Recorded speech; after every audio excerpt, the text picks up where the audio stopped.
Shalom Bapak Ibu Saudara yang terkasih dalam nama Yesus Kristus. Salam sehat, Tuhan Yesus memberkati. Marilah kita bersatu di dalam doa. Kasih karunia dan damai sejahtera dari Allah Bapa kita dan dari Tuhan Yesus Kristus menyertai kamu. Amin.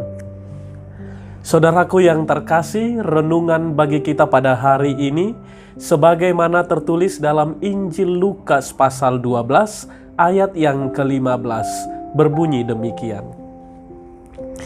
Katanya lagi kepada mereka, berjaga-jagalah dan waspadalah terhadap segala ketamakan. Sebab walaupun seorang berlimpah-limpah hartanya, hidupnya tidaklah tergantung daripada kekayaannya itu. Demikian pembacaan isi firman Tuhan. Saudaraku yang terkasih, renungan hari ini mengingatkan kita supaya jangan sampai hidup tergantung kepada harta. Jangan sampai hidup hanya tergantung karena kekayaan atau uang. Itu harus kita pastikan. Demikian yang dikatakan oleh Yesus ketika seorang berkata kepada Yesus, "Tuhan, bilang dulu kepada saudaraku itu supaya hartanya itu dibagi kepada saya sebagai saudaranya." Tuhan Yesus memang luar biasa cara menjawabnya. Apa dikatakan? Adakah yang memilih saya menjadi hakim antara kalian berdua yang bersaudara? Atau siapa yang memilih saya menjadi hakim antara kalian dua untuk harta itu? Tetapi saya berkata, ingatlah ini. Siapa yang mengandalkan hidupnya akan kekayaan, maka itu semua adalah sia-sia. Maka hati-hati. Hanya itu yang dikatakan oleh Tuhan Yesus. Ini juga yang mau diingatkan bagi kita saudaraku, supaya kita hanya memastikan keseharian kita sungguh-sungguh adalah terpaut akan pujian kepada Tuhan, dan yang kedua, terus melakukan keramahan, kebaikan, dan tidak menyakiti hati orang bagi orang-orang di sekitar kita. Itu harta terbesar bagi kita. Saudara yang terkasih, seorang orang tua berprinsip hidup demikian. Dia mengumpulkan harta, dia mengumpulkan harta atau kekayaan. Dibeli tanah, dikumpulkan semuanya. Dengan prinsip apa? Supaya ada diberikan kepada anaknya. Tidak usah sekolah, tidak usah kuliah tinggi-tinggi. Tetapi tahukah saudara terkasih, ketika titik fokus orang tua tadi hanya harta dan prinsipnya adalah supaya ada untuk anaknya dan lupa untuk membimbing anaknya memahami kebenaran firman Tuhan dan memahami namanya firman itu supaya dia paham hidup yang sebenarnya. Setelah orang tuanya meninggal, harta yang diberikan kepada anaknya sebentar saja dijual habis semuanya. Sebentar saja lenyap semuanya. Bukan bertambah, boro-boro bertambah, malah jadi hangus semuanya. Saudara yang terkasih, itu yang mau mengingatkan kita sebagaimana firman hari ini.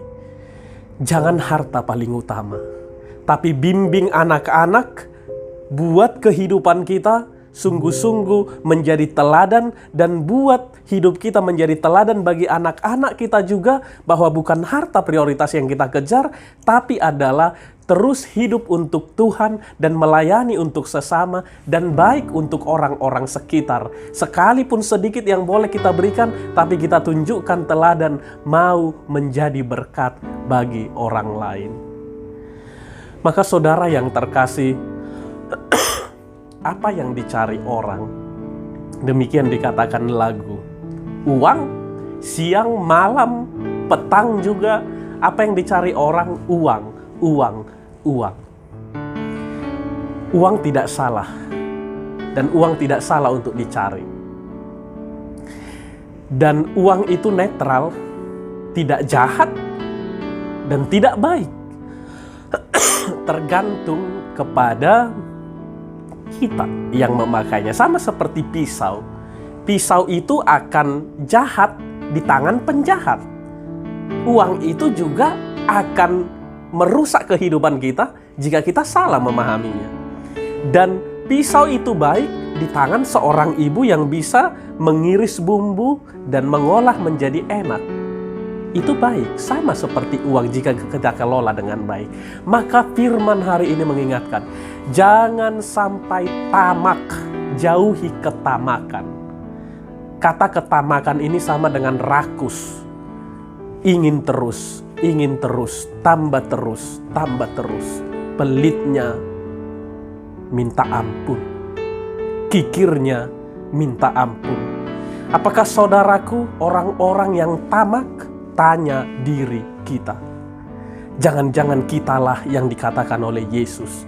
Hanya memikirkan apa yang mau saya perbanyak, harta apa yang belum ada dan semuanya.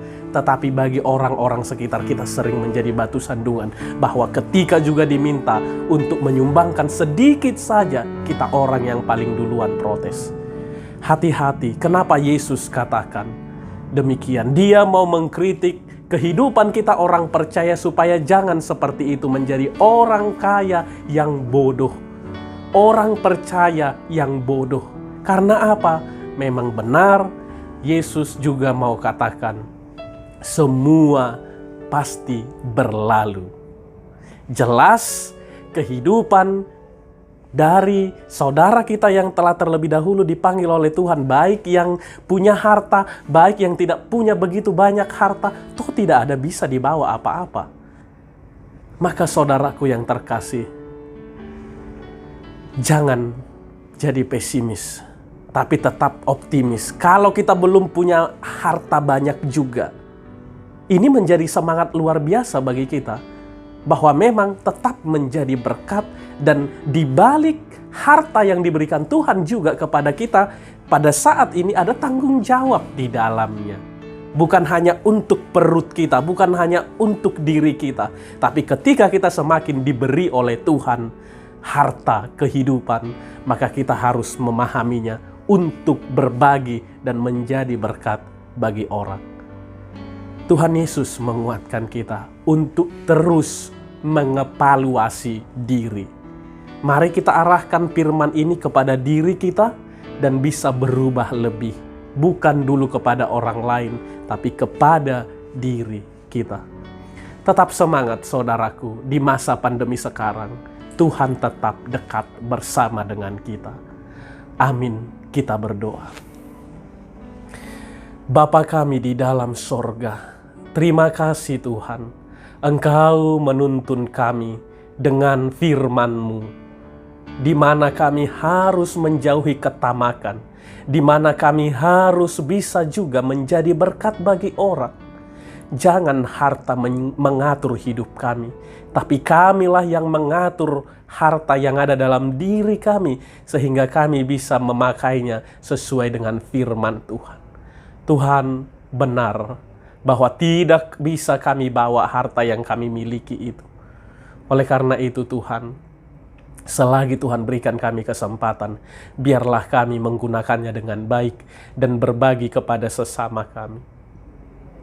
Bapa kami di dalam sorga, berkati jemaat-Mu Tuhan, dalam kesehariannya, pekerjaannya, limpahkan rezeki, jauhkan dari sakit penyakit ya Tuhan kami.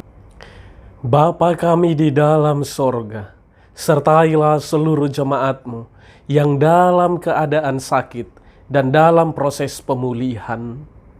Tuhan berikan kekuatan, Tuhan berikan pengharapan yang teguh kepada jemaat-Mu. Tuhan, ke dalam tangan-Mu kami serahkan tubuh, roh, dan jiwa kami. Dalam nama Yesus kami bersyukur. Amin.